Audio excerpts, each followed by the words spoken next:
どうもベニマルでございます。今日はモーニングスターの ML5 を紹介したいと思います。私ペダルボードを小さく軽くすることに並々ならぬ情熱を注いでいるんですが、そんな中で見つけたのがこの ML5 です。ペダルボードでよく使われるスイッチャー、これのフットスイッチを取っ払って超コンパクトにしちゃったという感じの機材ですね。これ前々からこういう機材があればいいなと思ってました。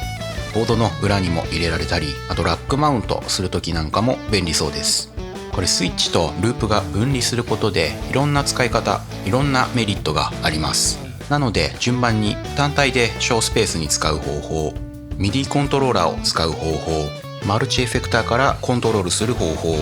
そして自分が実際に使ってるゾイヤと組み合わせたちょっと変わったやり方、その4つについて紹介してみたいと思います。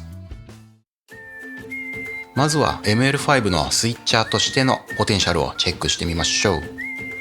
構造としてはインアウトに5つのループ、そして MIDI の入出力があるだけのシンプルなものですね。ループはすべてトゥルーバイパスで、このボタンをポチポチするとその番号のループがオンになります。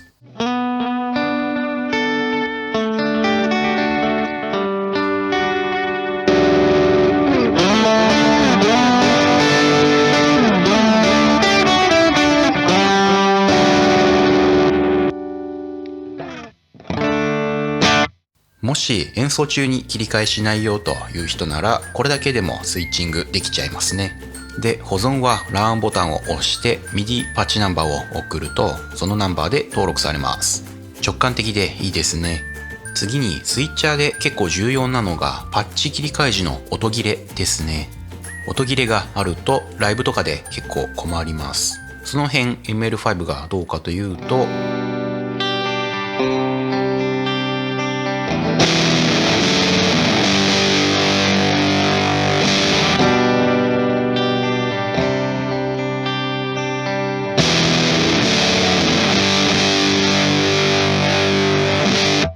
音切れは全くしないと言っていいと思います。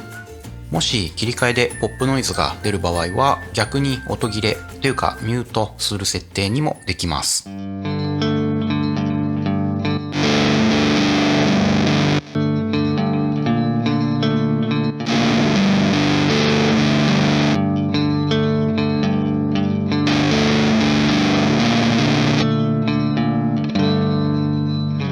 ミュートの長さは5段階で変えられます。システム全体じゃなく、そのループにだけ設定できるところがいいですね。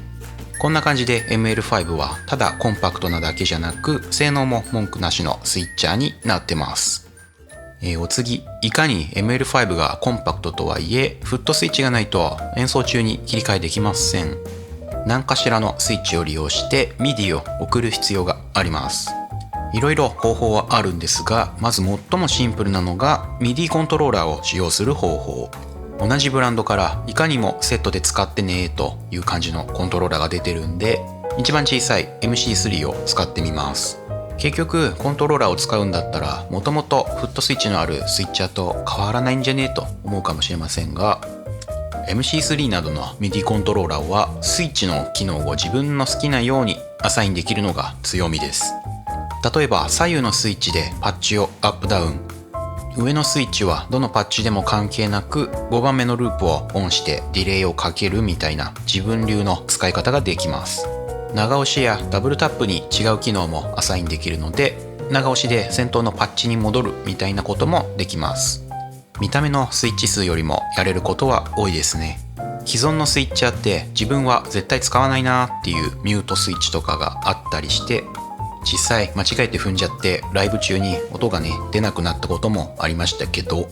こうしてカスタムできればそんなことも起きないのでいいと思います。もしスイッチ3つじゃ足りんという人はもっと大きいやつ、逆にもっと小さくしたいという人はディザスターエリアの MIDI Baby というコントローラーを使うとほぼ同じことができるので幸せになれます。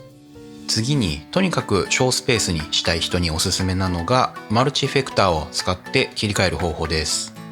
最近はボードに H9 とか、あと HX ストンプみたいな小型のマルチを組み込んでいる人も多いと思います。このマルチから MIDI を出すことで ML5 をコントロールしてあげます。マルチをスイッチングの司令塔にするイメージですね。こうするとマルチのスイッチがスイッチャーを兼ねてくれるので超小スペースになります。もう一つマルチを司令塔とするメリットとしてプリセット管理が非常に楽になります。スイッチャーってどれがなんだっけとか、あとライブの曲順によって並び替えたりするのがめっちゃ面倒なんですが、マルチならパッチ名を曲名にしたり、あと入れ替えとかも簡単にできますよね。スイッチャーとマルチの二重管理も避けれるので非常にスマートなシステムが作れます。もちろんマルチと MIDI コントローラー両方使うのもありです。マルチを司令塔として足りないスイッチを MIDI コントローラーで補うようなイメージですね。こうするとマルチによるプリセット管理と MIDI コントローラーの自分でカスタムできるというメリットを最小限のスペースで享受できます。例えばこの Zoyaスイッチが3つしかないのでパッチも3つまでしか瞬時に切り替えできません。それ以上はスイッチ2個踏みという個人的にめっちゃ苦手な操作をしなきゃいけないんですが、MIDI コントローラーを足せば単純にスイッチを増やしたり次の3つにアクセスできるようにしたりと使い勝手が抜群になります。Zoyaの話が出てきたので最後ベニマル自身が ML5 をどうやって使っているのかを紹介したいと思います。Zoyaを司令塔として MIDI Baby を Zoya につないでます。個人的に既存のスイッチャーには悩みがあって、これはギタボの人とか分かってくれると思うんですが、ボーカル中に足元を見て正しいスイッチを選んで踏むってめっちゃむずいんですよね。なのでエクスプレッションペダルにあらかじめ足を置いといて踏み込めば万事 OK という仕組みにしてます。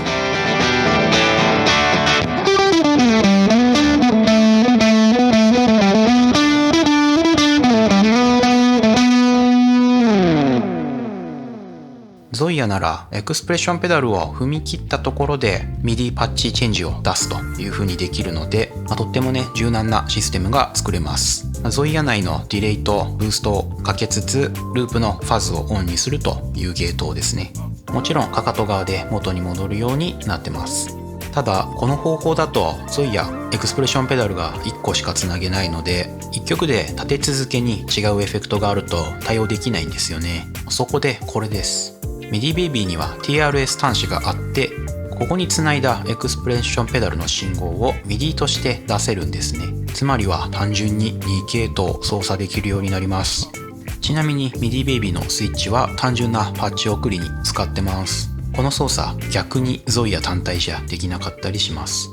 ということで今回は ML5 とそのいろんな使い方の紹介でした。既存のスイッチャーに対してここがこうだったらなとか思うところがある人は ML5 を使って自分に合ったシステムを構築できるといいと思います。一方で難点というかおすすめできないのは MIDI とかちょっとよくわかんないし苦手だという人ですね。MIDI って別に難しくはないですけどちょっと知識が必要だったりして苦手だという人はいると思います。なので分かりやすさという点では既存のスイッチャーの方にメリットがありますね。そこがクリアできれば本当に融通の利くいい機材ですので皆さんぜひチェックしてみてください。ということで今回も終わりたいと思います。ありがとうございました。